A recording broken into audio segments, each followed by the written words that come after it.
Welcome friends, कैसे हैं आप सब। भारत सरकार ने सभी इंडिया आने वाले इंटरनेशनल पैसेंजरों के ऊपर एक नई ट्रैवल एडवाइजरी जारी किया है, जो कि 11 जनवरी 2022 से लागू होने वाले हैं और एट रिस्क कंट्रीज़ के लिस्ट में और कई सारे नए कंट्रियों को भी ऐड किया गया है।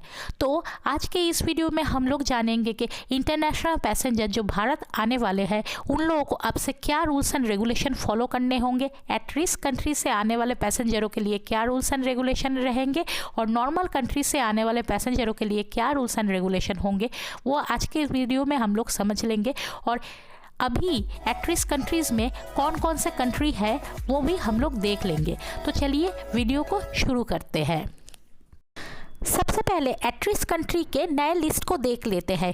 एट रिस्क कंट्री के लिस्ट में पहले 12 कंट्री थे, उसके बाद और 7 कंट्रियों को एट रिस्क कंट्री के लिस्ट में ऐड किया गया है।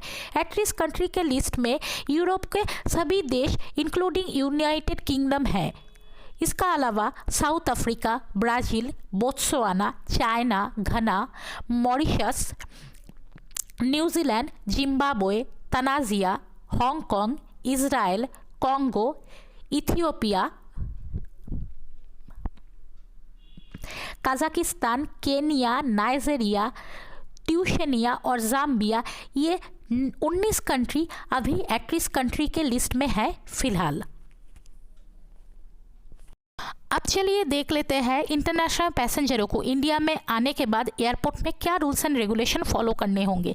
इंटरनेशनल पैसेंजर जो एट रिस्क कंट्री से इंडिया में लैंड करेंगे उन लोगों को एयरपोर्ट में आने के बाद सबसे पहले RT-PCR टेस्ट कराने होंगे। ये RT-PCR टेस्ट की खर्चा पैसेंजरों को खुद ही उठाने पड़ेंगे। पैसेंजर चाहे तो ये RT-PCR टेस्ट की प्री बुकिंग पहले से ही करा सकते हैं और पैसेंजरों को एयरपोर्ट में तब तक वेट करना होगा जब तक RT-PCR टेस्ट की रिपोर्ट नहीं आ जाते हैं।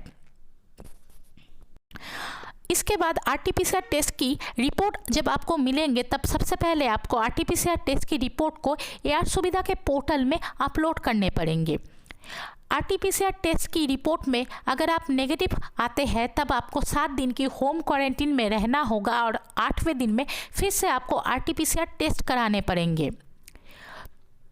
RT-PCR टेस्ट में सेकेंड बार भी अगर आप नेगेटिव आते हैं तब आपको छोड़ दिया जाएगा, ये कह के कि आप और 7 दिन सेल्फ मॉनिटरिंग में रहे। लेकिन अगर आप कभी भी RT-PCR टेस्ट में पॉजिटिव पाए जाते हैं तब आपको आइसोलेशन में भेज दिया जाएगा और आपकी सैंपल को जीनोम सीक्वेंसिंग के लिए फिर से भेजा जाएगा। अब चलिए देख लेते हैं जो लोग नॉन एट रिस्क कंट्री से इंडिया में आएंगे उन लोगों के लिए क्या रूल्स एंड रेगुलेशन है। मतलब जो लोग नॉर्मल दूसरे कंट्री से इंडिया में आएंगे, एट रिस्क कंट्री से नहीं आ रहे हैं, उन लोगों के लिए क्या रूल्स एंड रेगुलेशन है। एक बार गाइडलाइंस की तरफ देख लेते हैं क्योंकि इंटरनेट में काफ़ी सारे कन्फ्यूजन है नॉन एट रिस्क कंट्री से इंडिया में आने वाले पैसेंजरों के रूल्स को लेके।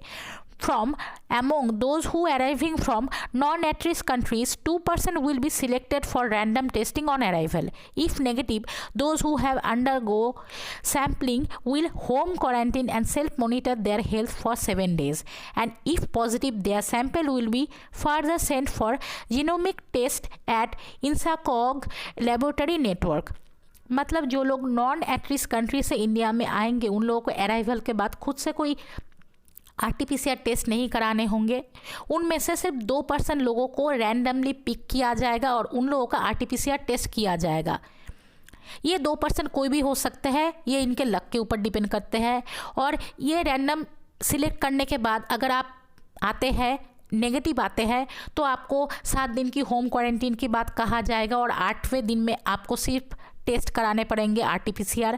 उस टेस्ट में भी अगर आप नेगेटिव आते हैं तो आपको सेल्फ मॉनिटरिंग में छोड़ दिया जाएगा। लेकिन ये रैंडम टेस्टिंग में अगर आप पॉजिटिव पाए जाते हैं तो आपको इंस्टीट्यूशनल क्वारंटीन में भेज दिया जाएगा और आपके सैंपल को जीनोम सीक्वेंसिंग के लिए भेज दिया जाएगा, ये देखने के लिए कि आप ओमिक्रॉन से अफेक्टेड है या दूसरा कोविड वायरस से अफेक्टेड है। उम्मीद है हमारी वीडियो आपको इन्फॉर्मेटिव लगी हो।